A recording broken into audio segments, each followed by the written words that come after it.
जनसामान्यांचा निर्भीड निपक्ष बुलंद आवाज जनता ठाणेदार न्यूज। आज आपण इथे बहुसंख्यक आहोत म्हणून आज आपल्याला वाटत नाही की आपण एकत्र यावं, पण जर आपण बांगलादेशात किंवा पाकिस्तानामध्ये जर असतो तर आपलं हृदय तिथं राहण्याला तयार झालं नसतं। कारण भारत आणि पाकिस्तान आमचं विभाजन जे झालेलं आहे आणि तिथे जे 40% हिंदू राहिले होते ते आता 4% आले। पण त्या हिंदूंना जर कधी विचारलं ना, मी भारतातून आलोय, त्याच्या डोळ्यातून पाणी येतं आणि तो बोलतो तुमच्या राजाला जाऊन सांगा आम्हाला भारतात परत घ्या, आम्ही रुकी सुकी खाऊ, मेहनत मजुरी करू, पण आम्ही आमच्या भारतात येऊ, ही त्यांची वस्तुस्थिती आहे। पण आपण झोपलोय, आपण एवढ्या झोपलोय, काय होणार, कसं होणार।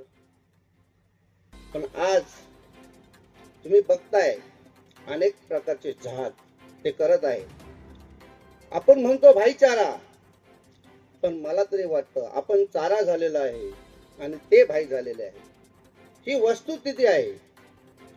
मुसलमानांमध्ये भाईचारा आहे हे सत्य आहे, पण फक्त आणि फक्त तो मुसलमानांचाच भाईचारा आहे। तुम्ही बसलेले सर्व काफिर आहे हे लक्ष ठेवून तुम्ही नीट ऐका। त्यांचा भाईचारा मजबूत आहे, त्यांचा एक फतवा जर निघाला तर एका जागेवर असलेले प्रत्येक संख्येत 5 वर्षाचं बाळ सुद्धा घेऊन ते येतात। पण आपल्याकडे जर कधी मेसेज जरी फिरला तर आपला आवाजातून असतो जाऊ दे आपल्याला काय करायचं। पण कुठपर्यंत तुम्ही हे सहन करणार। आज आपण भारतात सुरक्षित नाहीये आणि आपण उघड्या डोळ्यांनी बघत आहे की काय चाललंय, तरी सुद्धा आपण जागत नाही, ही खंत आहे।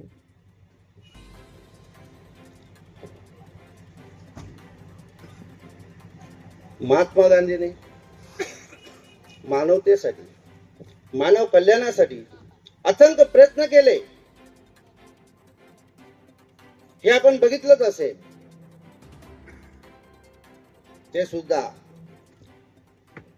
पाकिस्तान विभाजनाच्या विरुद्ध होते, पण महात्मा गांधींनी जेव्हा त्या काळामध्ये एक भजन आलतं, लक्ष्मण आचार्य यांनी एक भजन गायलं होतं,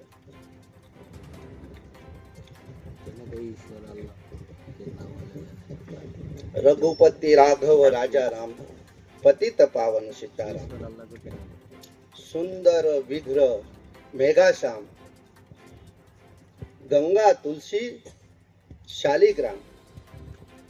हे असं भजन जेव्हा आलं हे भारतामध्ये सर्वांना खूप आवडलं, पण सगळ्यात जास्त महात्मा गांधींना आवडलं। आणि त्यांनी विचार केला की हिंदूंसाठी तर चांगलं भजन आहे, पण ह्याच्यामध्ये एक समाज थांबलेला आहे। त्यांनी तेव्हा त्या गाण्यात फक्त 1-2 लाईन टाकल्या आपल्या, रघुपती राघव राजा राम पतित पावन सीताराम, ईश्वर अल्लाह तेरा नाम सबको मती दे भगवान। आपण ते सर्वांनी मान्य केलं। आपल्या मंदिरात, दर्गात, गुरुद्वारात, बुद्ध विहारामध्ये सुद्धा आपण ते भजन लावलं, पण शोकांतिका आहे आजपर्यंत एका मस्जिद मध्ये हे भजन लागलं नाही। ही शोकांतिका आहे, हा प्रश्न आहे मला त्यांना। लोक विचार करतात, सांगतात की तुम्ही साधू संत धर्म करतात, धर्मामध्ये तेढ निर्माण करतात। इंदिरा गांधीच्या काळामध्ये सेक्युलर शब्द लावला तरी मान्य केला, पण आपणच केवढा सेक्युलरपणा दाखवायचा आणि त्यांनी आपण दिसेल तिथे आपल्यावर घात लावायचा, ही त्यांची संकल्पना कधीच थांबू शकणार नाही। कारण जो दिसतो तो तसा नाहीये। कारण इस्लामला वाचायचं असेल तर इस्लाम मध्ये जाऊन अभ्यास करा। मी केवळ 10 वर्षे त्या धर्माचा अभ्यास केला। ते तुमचे आमचे कधी होऊ शकत नाही, त्यांना कितीही मुभा द्या। तुम्ही त्यांचं किती भलं करा, जिथे ते कमी तिथं ते मोह आहे, जिथं संख्या वाढली तिथं ते कोम आहे, हे लक्षात ठेवलं पाहिजे. ते थांबणार नाही. म्हणून आपली एकता अखंड पाहिजे. आपण एकजुटीने असलं पाहिजे. त्यांच्यातला भाईचारा कायम आहे, पण आपल्यातला भाईचारा दिसत नाही. ही शोकांतिका आहे. हे आपल्याला कळायला पाहिजे. कसं जागलं पाहिजे हिंदूनं. तुम्हाला सांगतो, एकनाथ शिंदे जेव्हा काँग्रेस संघ सरकार बनली तेव्हा होते, पण जेव्हा त्यांच्या मनामध्ये विचार आले हिंदुत्वाच्या तत्वाचे किंवा बाळासाहेबचे विचार त्यांना सत्वत होते 2.5 वर्ष, पण ज्या दिवशी त्यांना कळालं की आता चालणार नाही, ते असे जागले. असे एक एकनाथ शिंदे जागला. एक एकनाथ शिंदे जागला. कसा जागला? जागे है अब एकनाथ भाई, जागे है अब एकनाथ भाई, हिंदू तत्व की आवाज उठाई. जागे है एकनाथ भाई, हिंदू तत्व की आवाज उठाई. अरे बना दी सरकार, जागो जागो. तो एक एमएला जर जागृत झाला हिंदू, तो सरकार बदलून ठेवायची ताकद आहे. ही तुमच्यात सुद्धा आहे. हे आपल्याला कळलं पाहिजे. जेव्हा जेव्हा एखादी घटना घडते, तर घटना म्हणजे घटना नाहीये, ते एक आपल्याला उदाहरण आहे समजण्यासाठी की एक हिंदू जर जागा झाला तो तो सरकार बदलतो. उत्तर प्रदेशमध्ये आपले योगी बाबा आहेत, ते असे जागले. कसे जागले? योगी बाबा आहे, त्यांनी उत्तर प्रदेशामध्ये चून चून के इकडं गुन्हा दाखल तिकडं घर गायब. टाइम लागत नाही त्यांना. ना जेल ना बेल, सीधा ईश्वर से मेल. असं कर्तृत्ववान नेता आपल्याला पाहिजे. कारण योगी बाबा फैसला ऑन द स्पॉट करतात. जागे है अब योगी बाबा, जागे है अब योगी बाबा, भाग उठे आतंकी दादा. जागे है योगी बाबा, भाग उठे आतंकी दादा. अरे दिखा दिया बुलडोजर, जागो जागो तो एक बार हिंदू जागो तो. आपल्या आतमध्ये सळसळणार ते रक्त. छत्रपती शिवाजी महाराजांचे आपण मावळे, पण आज कुठंतरी आपण दबक्या आवाजामध्ये घाबरतोय. तुम्ही घाबरू नका. तालुका आज आपल्या हातातून गेलाय. हा संगमनेर तालुका विसरता कामा नाहीये. जेव्हा जेव्हा तुमची माघार होईल ना, तेव्हा तेव्हा हार आपलीच असणार आहे. म्हणून आपण मागे वळायचं नाहीये. तालुका जरी गेलाय तर पूर्ण जिल्हा आपला बाकी आहे.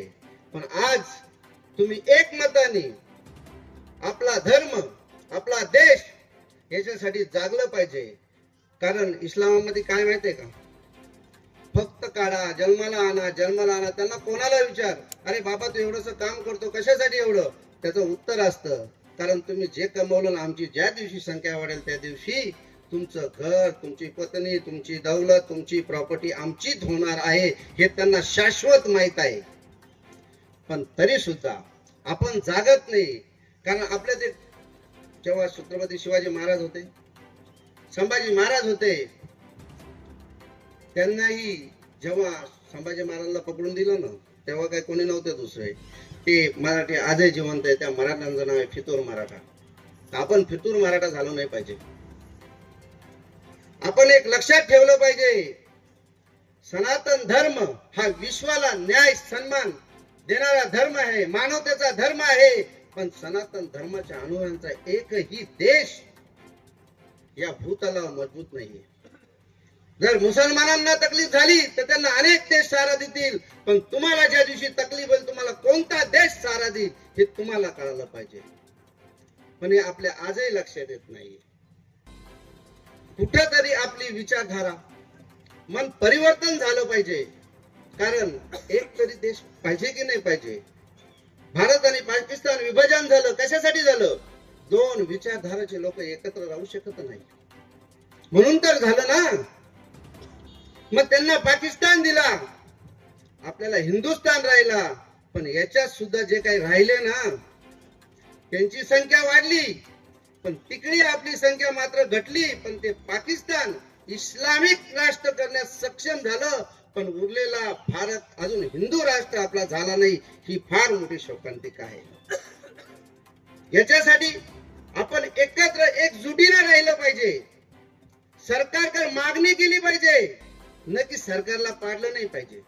कारण आपण आपल्याला आपलाच नेता पुढे पाठवला पाहिजे आणि आपली रितसर मागणी ही मागितली पाहिजे. पण आपल्या तोंडातून आवाज येत नाही. आपल्याला प्रश्न विचारता येत नाही. फक्त एवढं, मोदींनी काय केलं, सरकारने काय केलं, काय नाही केलं सरकारने. तुमच्यापर्यंत ती माहितीच आली पाहिजे काय केलं सरकारने. फक्त आपला एवढाच ठेका, भाव नाही भेटला, याला भाव नाही त्याला भाव नाही, पण हा विचार नाही केला माझं काढलेलं मागच्या वर्षाचं कर्ज जे होतं ते माफ झालं, लाडकी बहीण योजना आमच्या घरापर्यंत येते, घरोघरी आपल्याला गॅस येतोय. पण काय केलं सरकारने?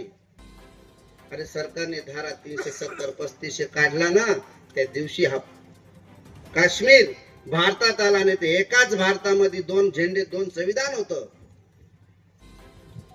हे काम त्यांनी केलं. पण आपला प्रश्न केला तर आपण म्हणतो आम्हाला कुठं जायचं काश्मीरला. ही आपली विचारधारा आहे.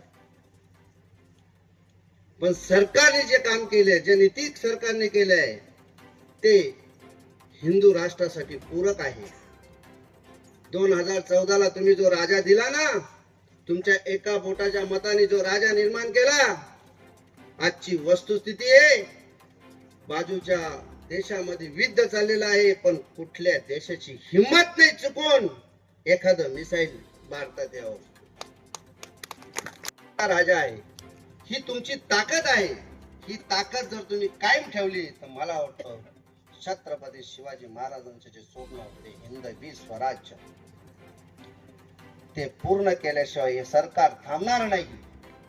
पण तुमची त्याच्या मागे एक निष्ठा पाहिजे. कारण आपण ते सनातन लोक आहे जे चंद्रावर तिरंगा फडकवायची इच्छा ठेवतो, पण ते हिरवे साप असे आहे की आपल्या तिरंगावरती ते चांद लावायचा प्रयत्न करत आहे.